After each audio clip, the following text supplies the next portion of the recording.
তা আমরা যে মোটামুটি একটা আইডিয়া আপনাদের হয়ে গেছে। লিন বলে একটা জিনিস আছে, যে জিনিসটা খায় না মাথা।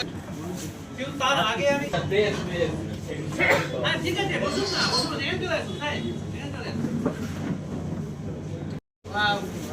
ফার্স্ট টাইম এন্টারপ্রেনার, মানে জীবনে প্রথম ব্যবসা করছেন, তাই তো? বাবা মার ব্যবসা করছেন এরকম কজন আছে? মানে বাবা ব্যবসা করেছে, দ্বিতীয় ইউ আর হ্যাভিং। ব্যবসা কেন করে লোকে? বাদ বাকিটা তো বাবার ব্যবসা করছে না, স্যার ব্যবসা কি কি আপনি ভাই अच्छा ये नॉट एंटरप्रेन्योर। আর कोई है एंटरप्रेन्योर? কেন আপনি ব্যবসা করতে গেলেন কেন? নিজে কিছু করব, কারোর জন্য কিছু করব। সময় বেশি নেই, নইলে অনেক আলোচনা করা যায় এই বিষয়গুলো নিয়ে। দেখবেন এক রাজর্ষি মাঝি, ব্রাঞ্চ এমএসএমই ডিএফও দুর্গাপুর থেকে এসেছি, অ্যাসিস্ট্যান্ট ডিরেক্টর ইনচার্জ।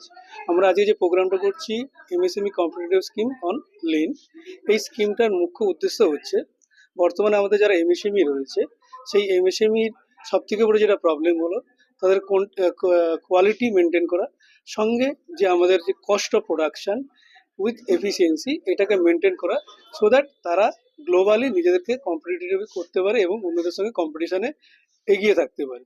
তো এই যে আমরা লিন যেটা করছি, এই লিন কনসেপ্টটা হচ্ছে এটাই যে এর মধ্যে কিছু স্পেসিফিক কিছু কম্পোনেন্ট, যেমন আপনার 5S রয়েছে, আপনার পোকায়োক রয়েছে, just in time, visual stream mapping, এরকম এদের কিছু এই সমস্ত স্কিমগুলো রয়েছে।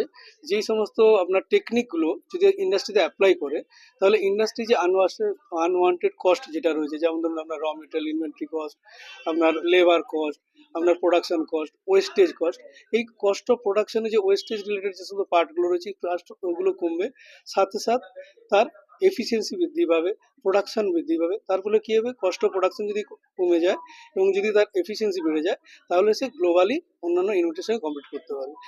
এর জন্য যারা এমএসএমই উদ্যম রেজিস্ট্রেশন রয়েছে এবং যারা ম্যানুফ্যাকচারিং ইউনিট, তারা এতে সুযোগ পাবে। এবং এই যে লিনের 3টে স্টেপ রয়েছে, একটা হচ্ছে বেসিক স্টেপ, একটা হচ্ছে ইন্টারমিডিয়েট স্টেপ, একটা হচ্ছে আপনার অ্যাডভান্স লেভেলের স্টেপ। এবং এক্ষেত্রে প্রথম যেটা শুরু করতে ফার্স্ট উদ্যম রেজিস্ট্রেশন দিয়ে প্লেজ নিতে হয়। প্লেজ নেওয়ার পর একটা বেসিক স্টেপ থাকে, যে বেসিক স্টেপটা হচ্ছে আপনার একটা থিওরিটিক্যাল কনসেপ্ট, যে লিন কি, কিভাবে তারা ইমপ্লিমেন্ট করতে পারবে, এবং বিভিন্ন ডকুমেন্টেশন দিয়ে বেসিক স্টেপ কমপ্লিট করতে। এরপর আছে ইন্টারমিডিয়েট স্টেপ, যে ইন্টারমিডিয়েট স্টেপে একজন অভিজ্ঞ কনসালটেন্টের দ্বারা তাদের ফ্যাক্টরির বিভিন্ন রকমের যে লুপহোলসগুলো রয়েছে, যেগুলো সাধারণ নজরে বোঝা যায় না, কিন্তু একজন অভিজ্ঞ যিনি রয়েছেন কনসালটেন্ট, তার নজরে বুঝে এবং সেইভাবে তাদেরকে ডেভেলপ করা। এমএসএমই ইউনিট আমাদের পশ্চিম মেদিনীপুরে আছে, তারা এটাতে অংশগ্রহণ করেছে।